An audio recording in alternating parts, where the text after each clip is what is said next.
Olá, sejam bem-vindos à meditação desta quinta-feira da primeira semana da Quaresma. Como tem sido esses primeiros dias da Quaresma para você? Você tem conseguido tirar um tempinho todos os dias para rezar e meditar a palavra? Conta pra gente aqui nos comentários. Eu espero que você tenha conseguido. Mas se não conseguiu, não vamos desanimar. Um dia de cada vez. Que o bom Deus te dê forças para viver bem essa Quaresma e te ajude no caminho da oração e da prática do amor.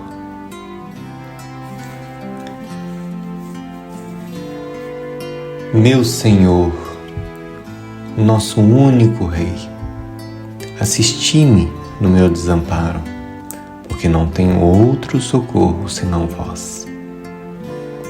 Assim orava a rainha Esther, antes de ir à presença de Assuero, para alcançar a graça de que perdoasse ao seu povo ameaçado de extermínio. A oração é a grande força de quem confia em Deus. O cristão sabe que pode depositar no Senhor suas tribulações, que pode contar com a sua ajuda em qualquer dificuldade e de maneira particular na difícil tarefa de sua conversão. Quando o homem entra dentro de si mesmo e reflete sobre a sua miséria e sobre a sua fraqueza, sobre as ciladas de todas as partes que o assaltam, reconhece-se incapaz de superar por si mesmo com segurança os ataques do mal. E aí não lhe resta outro caminho de salvação, senão refugiar-se em Deus. Senhor, não tenho outro socorro senão em Ti. O homem sente que em si mesmo não tem forças suficientes para levar a bom termo o grande compromisso da Quaresma: morrer completamente para o pecado e viver com plenitude em Cristo ressuscitado. Mas o próprio Cristo, antes de abandonar os seus, rogou ao Pai que os preservasse do maligno, ou seja, das seduções do mundo, dos ataques de Satanás.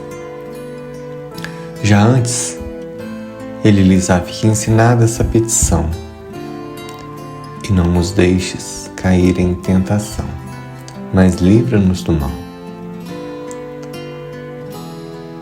É evidente, meus queridos amigos, que Jesus não pretendia que seus discípulos estivessem livres de toda sorte de tentações e perigos, coisa que, por um lado, é verdadeiramente impossível nessa vida. E quando sabemos, por outro lado, que o Senhor permite essas tentações e perigos para provar a virtude do homem. O que Jesus queria era garantir a seus discípulos a força que os tornasse capazes de resistir. O único mal do qual ele queria livrá-los é o pecado, que é a verdadeira desgraça, pois separa o homem de Deus. Quando o cristão está decidido a não ceder às tentações e com o coração sincero invoca a ajuda divina, certamente sua oração é ouvida, porque está pedindo aquilo que Deus deseja mais do que Ele mesmo, já que precisamente para salvar o mundo do pecado, sacrificou o seu próprio Filho unigênito. Não convém, no entanto, esquecer que juntamente com a oração são necessárias a mortificação e as obras de penitência, segundo aquelas palavras do Senhor: vigiai e orai, para que não entreis em tentação. A vigilância e o jejum sempre foram considerados como atos muito importantes da penitência.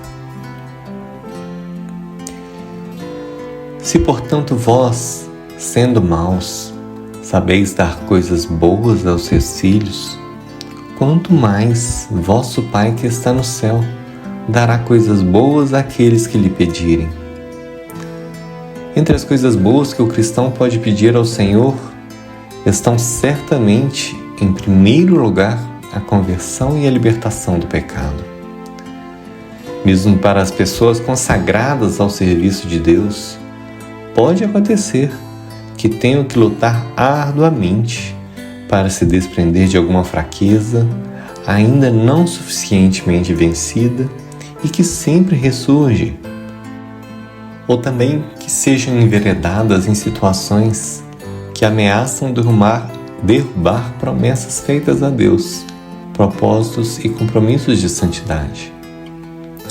E talvez nesse estado não se ore o suficiente, não se recorra a Deus com plena confiança, não se peça, não se busque, não se bata à porta, como quer o Evangelho. Pedi e vos será dado. Buscai e encontrareis. Batei e vos será aberto. Pois todo aquele que pede, recebe. Quem busca, encontra. E ao que bate, se abrirá. Acaso, meus queridos, essas palavras do Senhor poderiam falhar? O pecado, no entanto, não deve ser considerado apenas um mal pessoal. Qualquer pecado, mais grave ou menos grave, mais conhecido ou menos conhecido, pesa sobre toda a sociedade, sobre a humanidade inteira e tenta deslocar seu centro de Deus. Combater o pecado é aliviar o mundo de um peso, é curar a igreja de uma ferida. Essa ideia deve tornar o cristão mais zeloso na luta contra o pecado em sua própria pessoa e mais fervoroso na oração para que todos os homens sejam libertados do mesmo. Seguindo os passos da oração ensinada por Jesus, a igreja reza todos os dias: livrai-nos, Senhor, de todos os males, e que com a ajuda de vossa misericórdia sejamos sempre livres do pecado. A igreja faz sua a certeza dada por Cristo e assegura a seus filhos que, por mais graves que sejam os perigos que os cercam, com a ajuda de Deus poderão estar sempre livres do pecado. Se o pecado causa tanta desgraça no mundo, é porque se ora muito pouco. Tenta-se combatê-lo com meios bons, mas demasiadamente humanos. Pensam-se muito iniciativas, mas são muito poucos os que se empenham em se opor ao pecado com oração e penitência. O Concílio Vaticano II recomenda especialmente na Quaresma a oração pelos pecadores. Não convém esquecer esse aviso da Igreja. Assim nos diz Santo Agostinho em um de seus diálogos com Deus: Senhor, não me salvarei senão em Ti. Se Tu não és meu descanso, não poderá ser curada a minha enfermidade. Sê para mim, Deus protetor, e lugar defendido para salvar-me. Se eu escolher outro lugar, não poderei me salvar. Não há como fugir de Ti, senão indo para Ti. Se fujo de Ti irado, vou a Ti apaziguado, porque Tu és minha firmeza e refúgio. Para me tornar forte em Ti, pois sou fraco por minha própria natureza, refugiar-me-ei em Ti. Que Tua graça me torne fiel e inabalável contra todas as tentações do inimigo. Pois em mim está a fraqueza humana, em mim está a primeira escravidão. Em mim está também a lei dos membros que se opõe à lei da mente, e que tenta arrastar-me cativo à lei do pecado. Todavia, o corpo corruptível agrava a alma.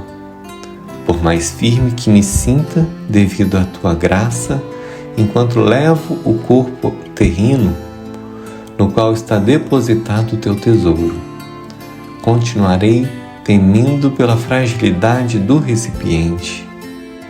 Portanto, tu és minha firmeza, para que eu seja forte nesse mundo contra todas as tentações. Mas se forem muitas e me perturbarem, tu és o meu refúgio. E por fim, meus queridos ouvintes, concluímos com um trecho do Salmo 137. Te dou graças, Senhor, de todo o coração. Darei graças ao teu nome por tua misericórdia e lealdade. Quando te invoquei, me ouviste, aumentaste o valor na minha alma. O Senhor é sublime, olha para o humilde e de longe conhece o soberbo. Quando caminho entre perigos, conserva minha vida. Estendes tua mão esquerda contra a ira de meu inimigo, e tua direita me salva. Senhor, tua misericórdia é eterna. Não abandones a obra das tuas mãos. E assim, meus queridos, minhas queridas, encerramos nossa meditação de hoje. Confiemos no socorro de Deus, confiemos nossas vidas a Ele e peçamos a Ele a força e a firmeza necessária para viver a vida em santidade.